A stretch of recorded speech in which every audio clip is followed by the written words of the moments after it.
Hello friends I made this for. My name is Lauren, and today is the third installment of a 3-part series on the magic of Saturn. You might be wondering to yourself, oh my god, Lauren, I'm so excited. What do you do?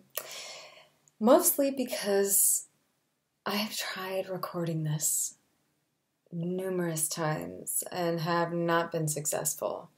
So I thought to myself, hey, Mercury just entered retrograde. What could go wrong for this one? So prayers and thoughts and all that other, that this will actually work out.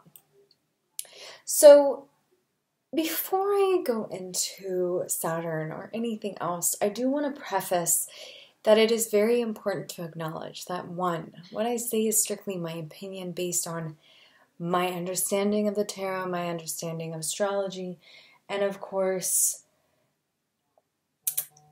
what little knowledge I have in this world that I've learned from others, books, or classes that I've taken. Also, there's the thing that has to be said is that I am a person with privilege, right? I'm a white woman in America. I have a certain level of privilege in my life. That's just how it goes. So I don't want to negate that when I'm talking a lot bit of the star. Because I'm talking in more abstract ideas, I'm not really saying that people have to or shouldn't do anything. I'm just giving my opinions on something. Now, of course, when I get into talking about shifts and perspectives, I'm of course not saying that people who believe that people from other races are lesser than, or racism is a free pass at this point when we move into Aquarius. No. No. I'm just kind of stating how we might be shifting, how we might be pulled into asking ourselves to extend differently. Not that certain things won't be a problem anymore, because as we'll discuss, or as I will discuss, shit's still not going to get much easier, but the shift will be different. So let's talk about what that means, shall we? Of course, if you've been here for any amount of time, you know that I like talking about the tarot through our astrology, through the tarot. So we're going to be breaking down what Aquarius Saturn looks like. And of course, I'm going to do it through 3 different decks because I love them. And to start out with just introducing what those decks are, I have the Fountain Tarot, I have the Smith-Waite Tarot, and I have, of course, the lovely and beautiful, one of my new favorites, the Apparition A Spirit Speak Tarot deck. So those are going to be the main cards that I'm drawing on. Of course, just as a quick review, I like to use the Smith-Waite since it has the most classic imagery from any representation or card, right? It's a good old school. And of course, if you don't like the lack of representation in this deck, there is the Melanated Tarot, which takes the same imagery but gives it a little more variety in skin tone. So with that said, let's dive in. We've been talking about the world as being a representation of Saturn. And of course, if you want to see my takeaways and deep dives into this card, links as always will be in the description box down below. Saturn's big themes being completion, structures, container, where are the limits and why are they there? And of course, we talked about last time that Capricorn, or the devil, kind of shows us why the limit exists and reclaiming our souls, right? So saying what doesn't work and what does work and redefining those things so that we can be in a better place as a society. So with that said, those are the big themes that might have come up for the last 2.5, 3 years. Let's talk about what we're moving into, because Saturn is now moving its old buddy Bodhi into a new sign. It's been in retrograde, or had been in retrograde, for a good decent amount of time. But after it's been going back direct, it's now moving into the next sign that it's going to be in for 2.5, 3 years. And that, of course, is Aquarius, or the star. One of my favorite cards, because this is a card that really allows a lot of, I would say, integration and release. With the Devil in Capricorn, we're kind of taking space and knowing where our wounds are and really acknowledging them. Knowing where our wounds lie. So making sure that we are taking our blindfold off, or seeing where we might have been in blind spots for years. Where do we make mistakes that are repeated? And of course, how the fuck do we make it stop? Well, the next evolution in the trajectory of Saturn is that we meet Aquarius, the water bearer. And with that, there's certain themes. There's this idea of it's inventive, it's humanistic, it's a very humanitarian side, but it can be a little detached. So first, let's talk about here to here. What are we taking with us to this? So as I said, it's a big thing around reclaiming our souls, leaning into awareness. You probably feel ultra aware, right? Or you have been. We've all been made ultra aware of where we've fallen short as a society, where we have messed up as a society, where we continue to make mistakes as a society. Now, on a personal note, this might be, I've learned where some wounds were hiding. And not necessarily Chiron wounds, but wounds where we find our limitations and where we might have been making mistakes that lead to limitations. Some of those things can be a restrictive or rigid sense of self or reality. And of course, Aquarius is coming in to remind us that you already know it doesn't serve you. So let it the fuck go. When we look at this version of the star, we actually see a lot of things that to me are very represented in our Sagittarian card, known as Temperance. That card is showing a figure clothed, pouring 2 cups in and out of each other in this unrealistic way. Also in Temperance, we see this reimagining of 1 foot in the water and 1 foot on earth, kind of relating back to the idea of intuitively creating alchemy, right? But instead of alchemy for alchemy's sake, this alchemy is the magic of release, the action of release. And we see that very vividly with the fact that we see the water being poured into the water, which we can maybe take as collective, and one on the earth as more of a physical release, right? At least when I'm looking at tarot and I'm looking at water, I usually associate water with collective. That's not always the case necessarily, but I tend to lean that way when I'm reading personally. So when we're talking about Aquarius, the water bearer, we're actually talking about an air sign. So for some people, this might be very remedial, and for some of you, you might be like, I fucking know that. But just a little thing to keep in mind is as we're moving through the astrological wheel, we move through this idea of expansion and contraction. And we kind of see this energy that is inward and outward.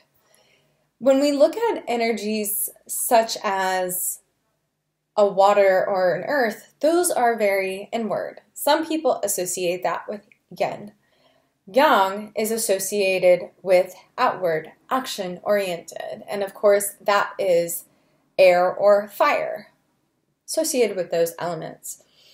So this becomes an outward release sort of idea. There is this literal release that's not just for us in the physical self, but for the collective. Something important too is this idea of vulnerability. A big theme around the star card is cleansing, rebirth. So we see cleansing happening in this card. We see that there's also this vulnerability of being naked, and literally the chest of this person is facing the viewer, while they themselves are facing away and down into the water in which they are offering this release. Now, there's a lot of beautiful imagery here to unpack, and some of it, even people talking about the numbers of stars in the skies, blah, blah, blah. I don't really relate that so much. I don't find that as important to me personally. And again, I am just another human being. So what resonates with me might not with you. You might see those stars as being very significant.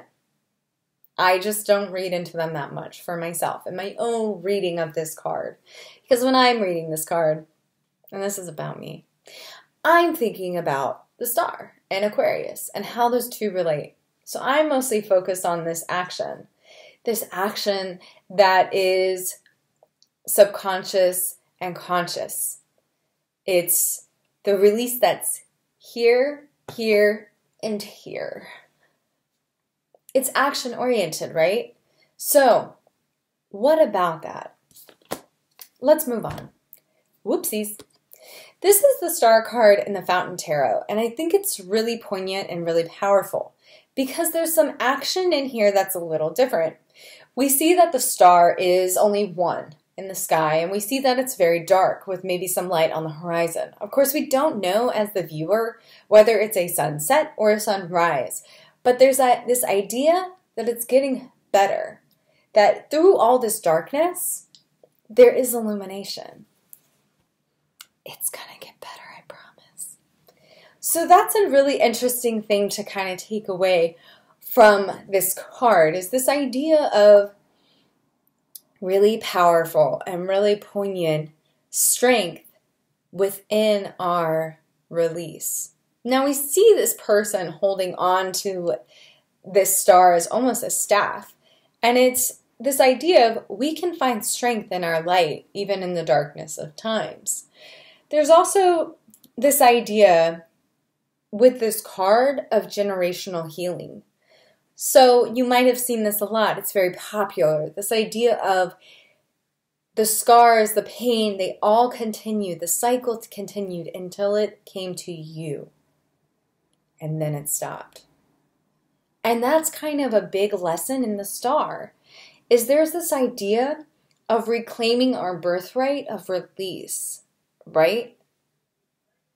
But Lauren, that means it's going to be easier, right?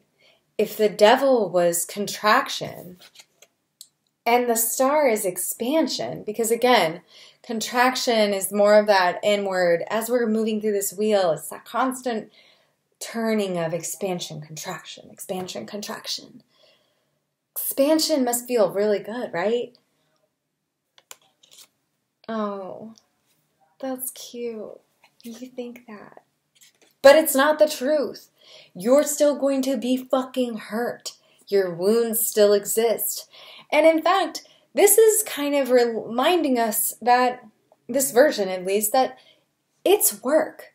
It's not just a matter of, guess I'll pour out this here pot into this here water and release all my pain and grievances for my collective and those in my family and generational healing.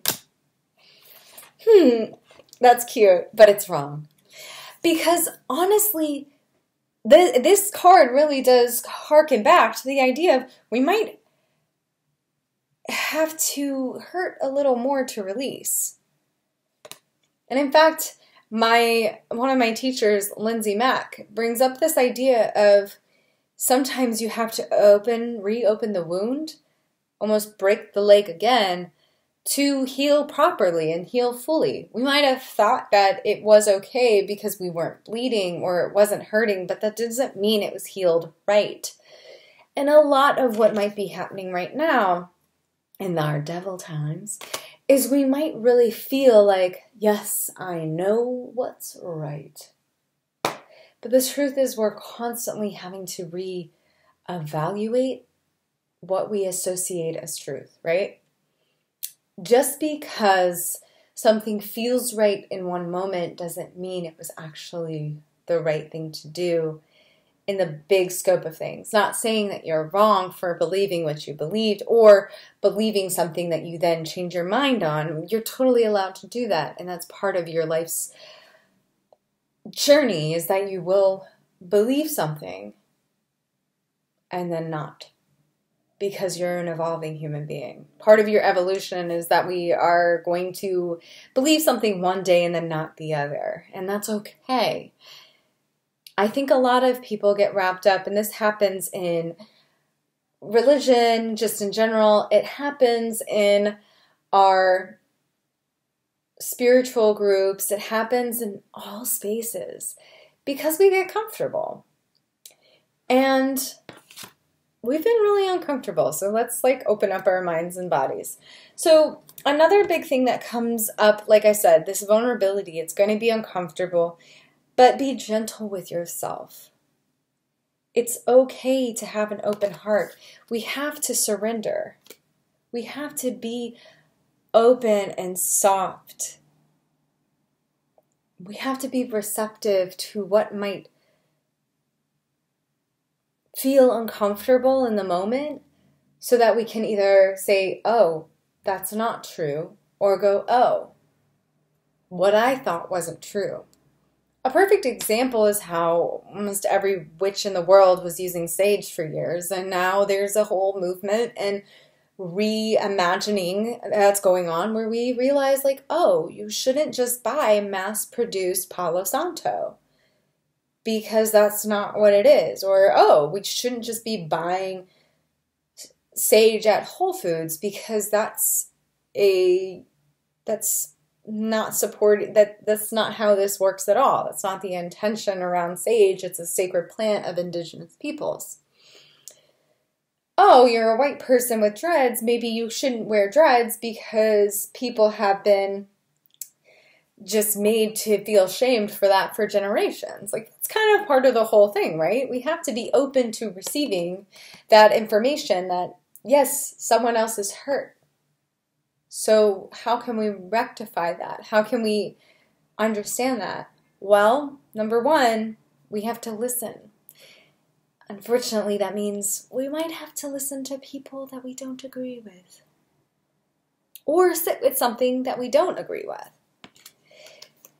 Though this might come off as we have to hold on to our structures as hard as possible, we have to remember there's fluidity here. And fluidity means we might have to decenter ourselves, because it's not always about us. It's about how we are reimagining and evolving, right? So let's get into the last card. Everyone is upside down. Oh my God. Let's go into the last card, which is the Apparition Spirit Speak Tarot. And this one's a really powerful one for this card, because again, we see this light into dark, this alchemy of sorts, where we see this movement, this change, but we also see this support.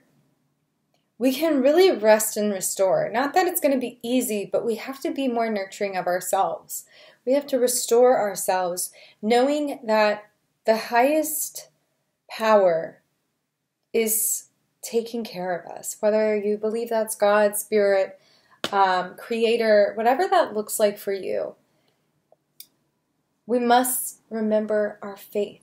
We have faith that even if what we believe changes, that ultimately there is one truth, and that you are held, you are supported, you are being nurtured, and you are loved. That cannot be denied, that cannot be changed. You are being given the ability to grow, change, evolve, and move into yourself in a new and more terrific way. In this period of time where Saturn is entering Aquarius, we will be asked to be softer with our understanding, with our resolve, and with our love for one another, even those who we think are wrong. Their belief system, people who are filled with hate or fear, unfortunately, rejection makes it worse. And I think that's one thing that we're going to have to understand, is just like we need to be receptive to those who are in pain from minorities, we have to be receptive to people who are in pain, even if it doesn't make sense to us. Like, honestly, I say this as someone with family members who are going to be voting for Trump in November. I don't understand their pain, but I have to listen and understand. I need to make that more of an effort on myself. Now, of course, like I said, this is something that I believe through my lens. If that doesn't resonate with you, that's valid. Because ultimately, I also understand when people say hate speech shouldn't be allowed to speak. And that's not what I'm saying, that they should be allowed to speak. But we need to understand where it's coming from so that we can debunk their ideals. Because honestly,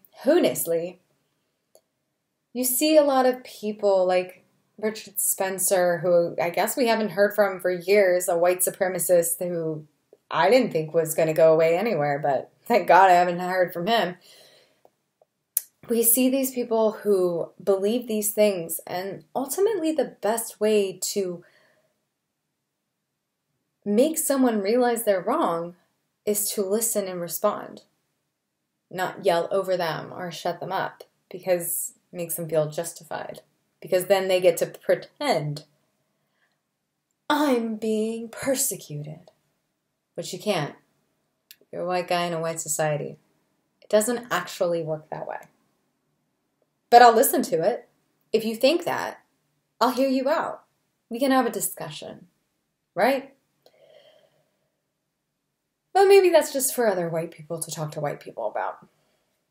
Who knows? Of course, I'm not saying this as some other burden that any other person of a minority needs to do, right? This is for us, the people who have privilege, to undo. Because it's important. We have to have conversations to have evolution. We have to have faith that our good intentions and our wanting to help others is for a good reason. So, with the star, big takeaways are personal expansion for the self and the collective. That's a big one. It's not just about you. It's about your healing so that you can help others. Maybe that means softening into your power. Because again, being soft does not mean you are weak. So softening so that we can be receptive, open, honest, loving to one another. Like I said, this is just my perspective on it. We have to soften so that we can understand. We have to be strong in the most vulnerable way, because that's how real change happens, at least on a one-on-one level. Let's face it, nobody yelling at anyone over Twitter has ever changed anyone's mind. But if you're like me and you have family members that are continuously letting you down because you can't believe, how can you vote for someone like that? It might be an invitation to be soft and to look at the wounds within our own family, look at the wounds within our own society and go, what are the wounds that breed hate, and how can we love them so that they don't hurt anymore? How can I be gentle with myself? How can I reclaim my soul that I know I need, like I know what is wrong?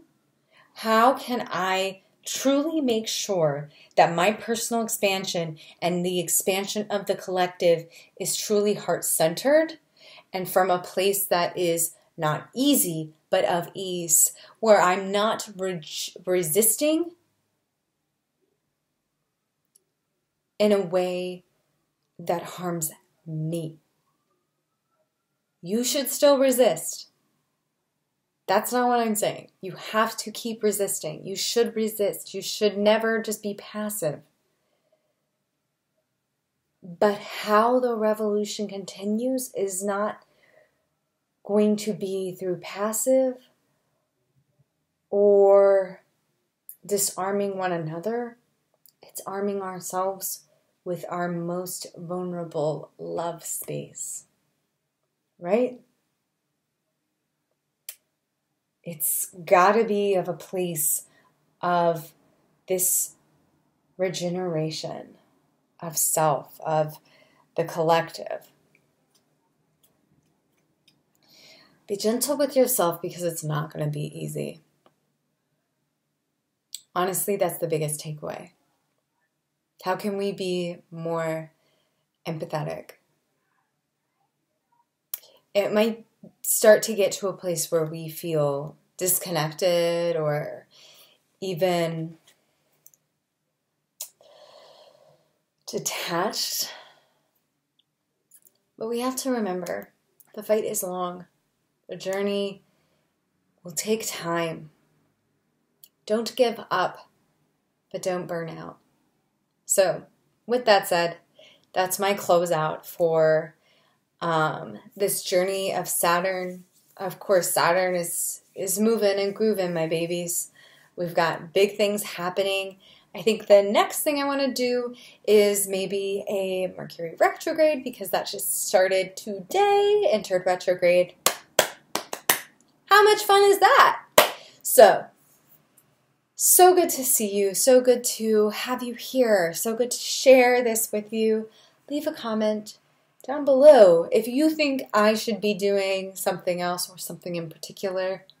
I'm just a human person with opinions and perspective on the tarot. And with that, thank you. And have a beautiful Mercury retrograde. Bye.